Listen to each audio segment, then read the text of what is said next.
guys, Laura here from Hedgehog's Homestead. Today I'm gonna have you come along and we are gonna can some chicken breasts. This year I didn't do any grow out any chickens. Last year I did, and one of the mistakes I made when I grew out those chickens, I froze them all as wholes, and next batch of chickens I will do probably next year. Cornish cross is my favorite chicken to grow out, so I will go ahead and probably either half some of them, and then some of them I will cut those up into pieces. Now what I'm going to show you is I'm just canning some chicken from the grocery store sorry, that noise in the background is my foster child. He likes to talk with a lot of grunts. I usually film when he's not around, but I can't always. So I went to my big box store and I just got chicken breasts like this. And why we go ahead and buy some at the box store, even though we have chickens in the freezer, is one, it's more meat, and two, we really like canned chicken for making chicken salads for sandwiches and stuff like that.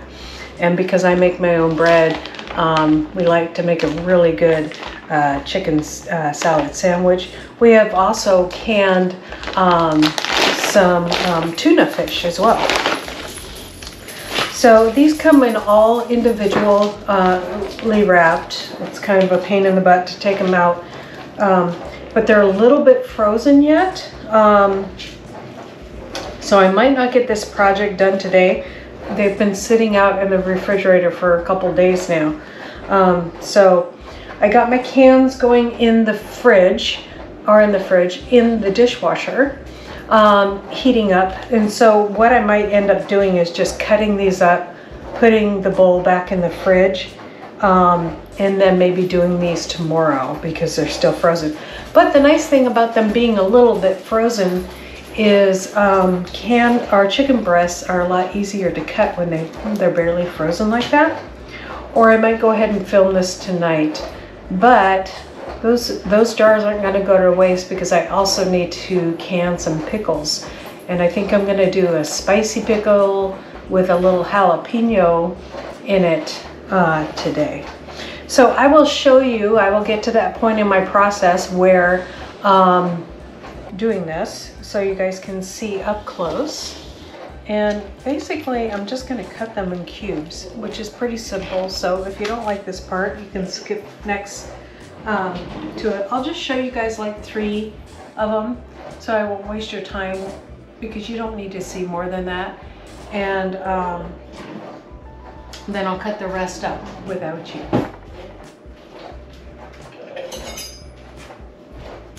Got a nice sharp knife here.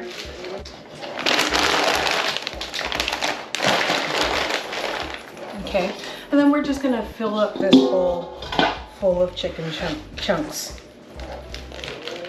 Now I do a raw packed method. It's super simple.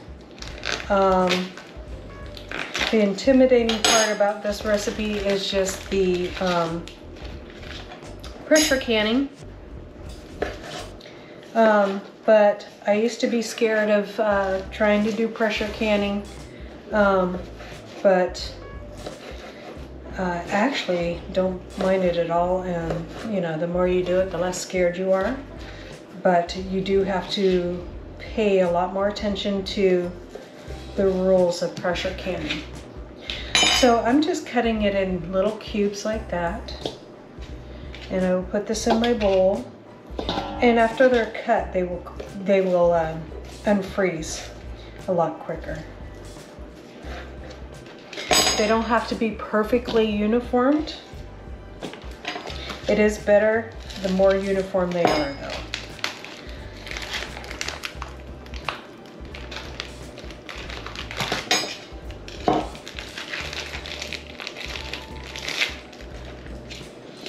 We always buy these chicken breasts that are, well, we don't even really buy chicken breasts, but we used to buy chicken breasts all the time of this kind, because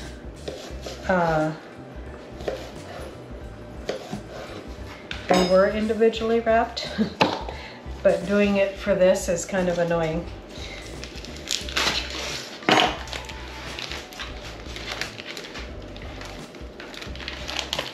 Now, I wasn't gonna do any more, but I saw the chicken breasts on the shelf for sale.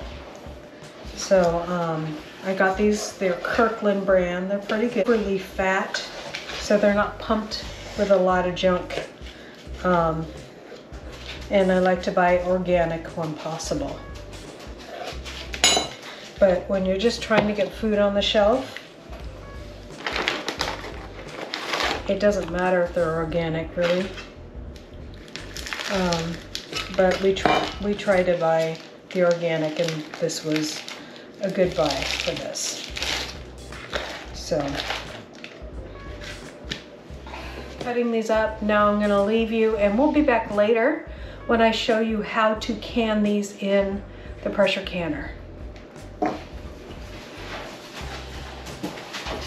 I am canning chicken today from the store, and I have done in the past where I have grown my own Cornish cross chicken, and I have done chicken that I've grown and put it on the shelf too. I have a video of that. I did a small batch just to see how it would taste, and it's lovely. So the nice thing about when you pressure can, you actually, with the bones in, is that you get that lovely broth. You get the broth with this method as well. You can see that there's broth in there, and then we have broth with the boned in. I will leave a link to my boned in if you guys want to see the difference between canning with boned in. It's basically the same process though. It's not much different at all. So let's get to this. I have a whole pan here of chicken that I've cut up. I cubed this chicken up, and it's about 1 inch cubes. And so now I'm gonna go ahead and get out my jars that have been warmed and washed in my dishwasher. Now this recipe is in the Ball Canning book. Basically, you'll be surprised how easy it is. We are using a pressure canner today, so if you've never used a pressure canner, I do green beans in my pressure canner, so if you need to know how to a good first pressure canning recipe, green beans are great to do. This is also pretty darn simple. As far as ingredients, you're not like going way out there and putting this together. So this recipe for canning today is in this book. We are going to cook at 10 pounds of pressure. And I have my little pressure gauges here. So basically that is 5 pounds, and then you have different rings, 2 different rings here, and one is another 5 pounds. Or so, let me double check that. Yeah, one is another 5 pounds. So we'll put another one on, and there you go, that's your 10 pounds of pressure. But that will be for later. We're also gonna put down so that our jars can fit on, I have 2 inches of water in my Presto canner back here. I'm gonna put this in the bottom. You don't want your jars being directly on the bottom of your pan. Make sure that you have this in your pan if you're wondering what this is for. So 2 inches of water in there. The recommendation is to have, this is a cold pack. So what I'm gonna do, instead of bringing my chicken hot to the canner, I'm gonna go ahead and do a cold pack. A lot of people like to put water in the jar. You don't have to do that. That's a little different than what, that does recommend to put water in, hot water. And the reason why they want you to do that is because they want you to put hot in a hot canner. Well, I'm gonna bring my canner up to that temperature, and so with my jars in it, so it's gonna work out fine, and it has worked out fine. And I've done, I have cans of chicken for a long time, so it works every time for me. So I'm gonna show you my way. But if you're new to canning, you might want to go ahead and try the recommendation of adding water to hot water to your jars and doing it that way. You guys can see it well there. So I cubed this chicken up, and it's about 1 inch cubes. And so now I'm gonna go ahead and get out my jars that have been warmed and washed in my dishwasher. Now, while you're doing this, I do recommend that you have one of these tongs for grabbing your jars after you pressure can. And that is about it. Okay.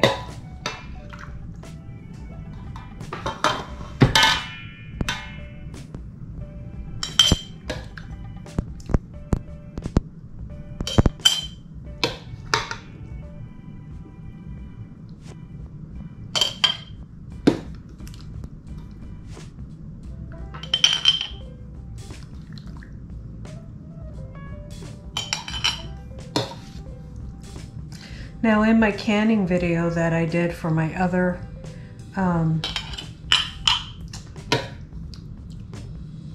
canning with my whole chicken or my bone-in chicken, I do show you how to cut up a chicken as well. And I think I even have a separate video for that. So I will leave those other links below, guys, so that you can see how that's done. And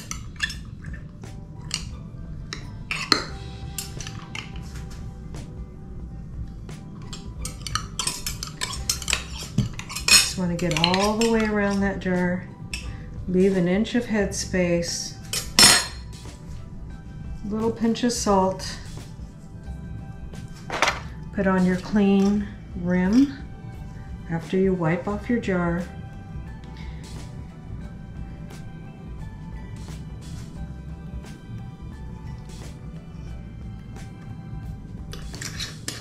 and finger tight your lid and in your canner.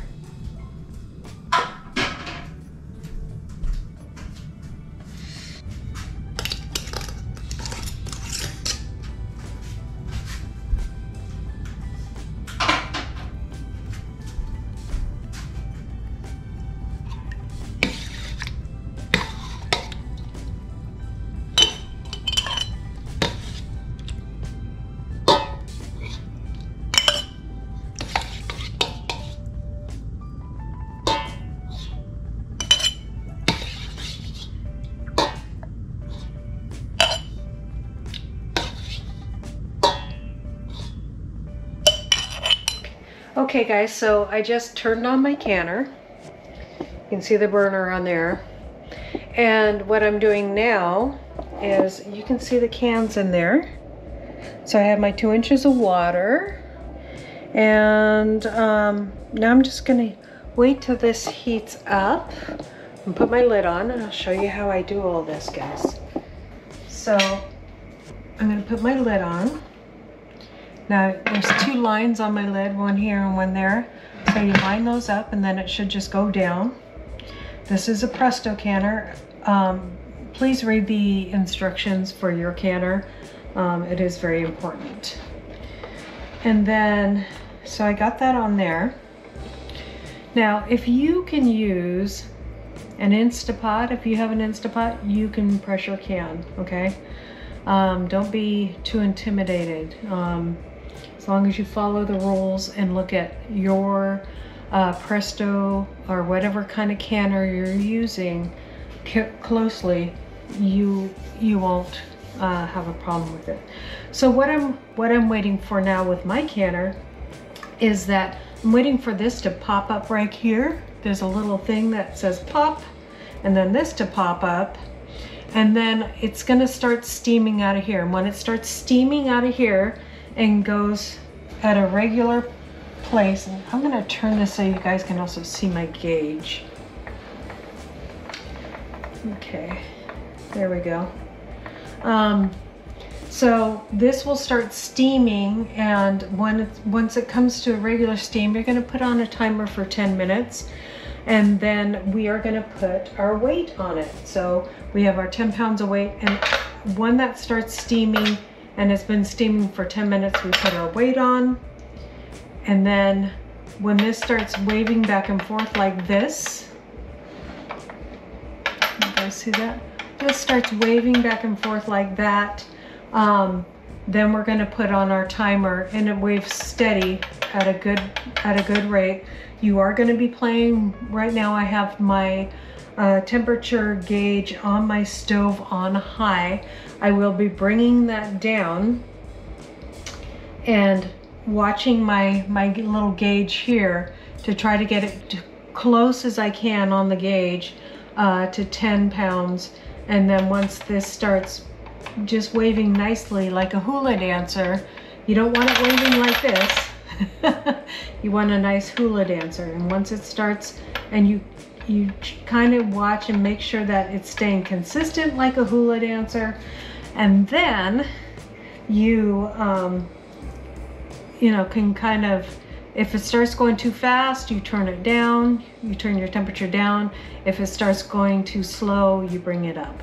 You just want it to go like this. And once it's consistent like that for a couple minutes, then you go ahead and put on your timer. This is gonna take 75 minutes to can in our canner. And that's it, guys. Then we just let it sit out overnight, and we'll get to it. I will bring you through each step so you guys can see it all.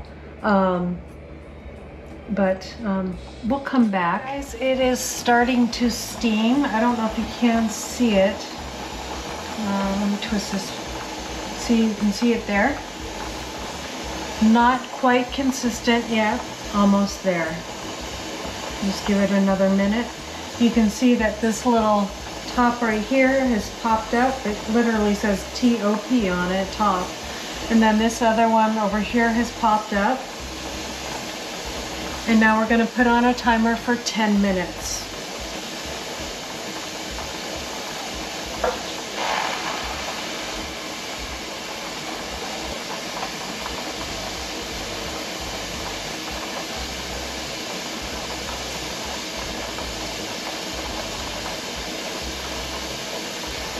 Siri? Siri?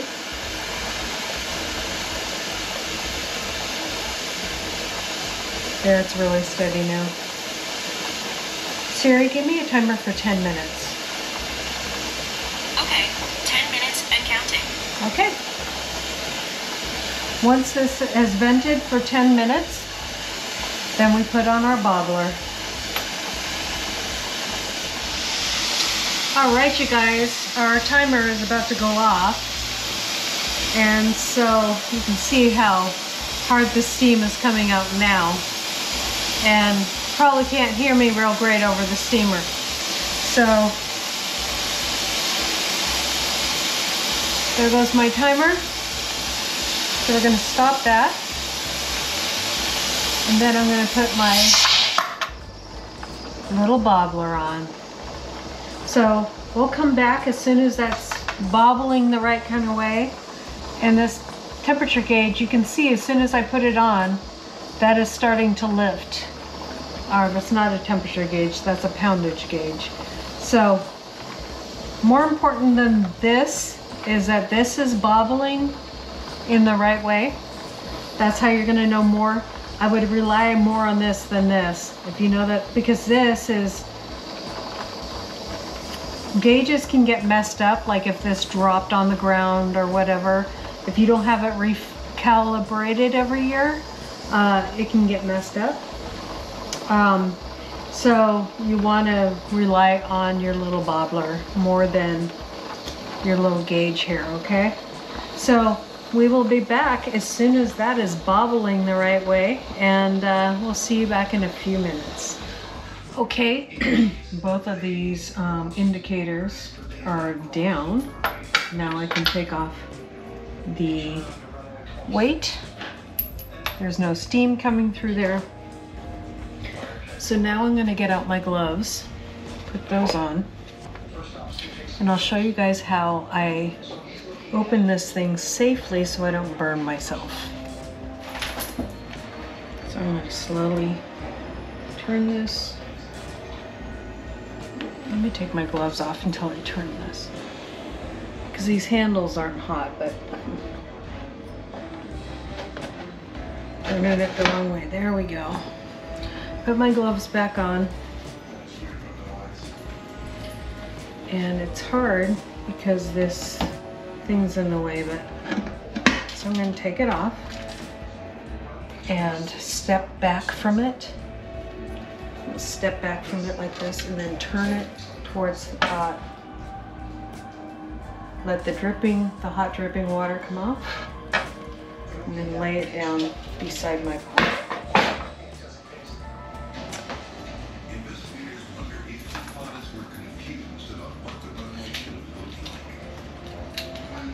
Now this is extremely hot still. You can see it's starting to pop.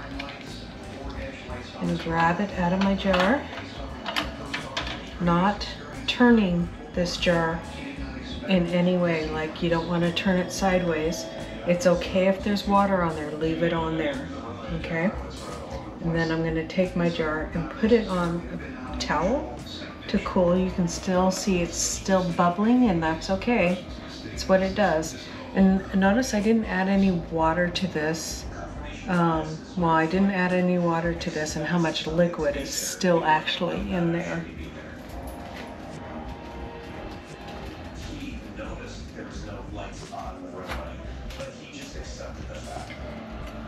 You can see this one more. Look at how it's still bubbling and still very hot. So you don't want to turn that jar, it can break.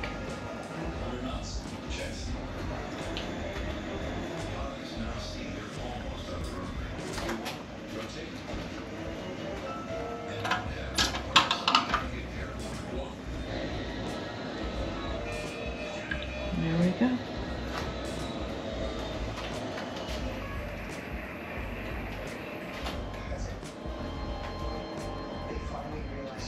All right, you guys. So that's it. That's how you can chicken meat. Sorry about the noise in the background, but excuse me. So that's how it goes. That's canning chicken meat. Now I'm gonna leave this on my counter for 24 hours. And all of these look like they're sealing just fine. I'm gonna leave it on my counter for 24 hours, and tomorrow I will take the rings off and I will clean it with soapy water really good, because meat tends to vent while it's in the pressure canner. A lot of things vent while they're in the pressure canner because it's a lot of pressure. So I'm gonna get these out. You guys enjoy the rest of your day. Thank you for coming along with me. I will leave the links to the boned-in chicken canning, and also I will leave a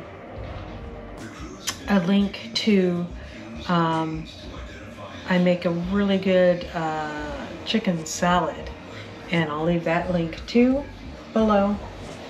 And anyways, you guys have a wonderful day, and God bless. Please subscribe and give us some thumbs up if you have learned something in this video.